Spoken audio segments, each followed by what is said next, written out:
most of us can probably quite quickly come up with some examples of lawlessness.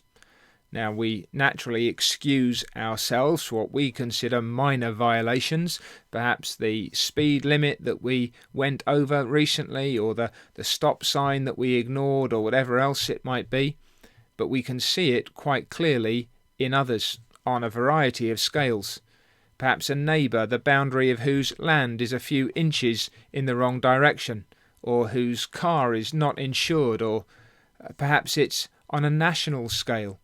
We see governments or rulers that we believe are clearly corrupt, and rather than upholding the rule of law, they are trampling upon it and denying their own citizens what we consider to be the rights which are theirs.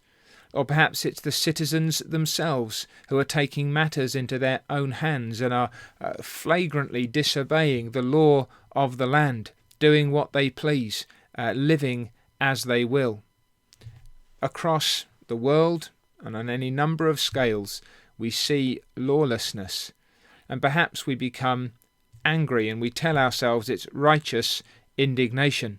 We see governments or nations behaving sometimes in abominable and unjust ways, and it causes our juices to stir. Or we see disorder and violence on our streets. Perhaps there's a complete disregard for the local police or whatever it may be, and people are just living as they please and doing what they will. But what about God's law? How do we respond to that? In Psalm 119 and verse 136, David said, "Rivers of water run down from my eyes because men do not keep your law." Now we might say, well, that's why I get so angry when I see this happening or that happening. That's not what David did. That wasn't David's response. And we need to take into account the fact that there are many things in our societies which are considered lawful in the eyes of men, but are considered abominable in the eyes of God.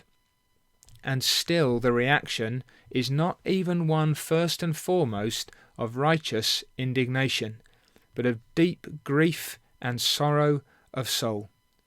David was a man whose soul was attuned to the will of God when he was at his best. He's a man who knows himself what it is to be a sinner.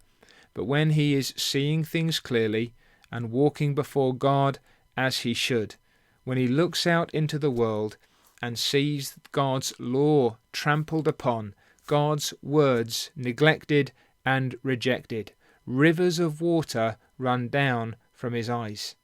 It's not just an occasional spasm of disappointment. It's not just a tear because it cuts across something that he finds particularly precious. When he thinks about, particularly, I think, those two great tables of the law, love to God and love to one's neighbour, esteeming and honouring and worshipping God, giving him the honour and the worthiness which is his due, esteeming his name, esteeming his person, esteeming his day, turning our back upon all kinds of idolatry, and then loving our neighbour as ourselves, the outworking of that esteem for man made in the image of God out of honour for God himself. When David thinks about how that law is treated, he weeps profusely. If you're a Christian, do you weep profusely? Do rivers of water run down from your eyes because men do not keep God's law? If not, it is in part because we do not see God as we should and esteem him as highly as we ought, and it's because we do not love his law as we ought to do.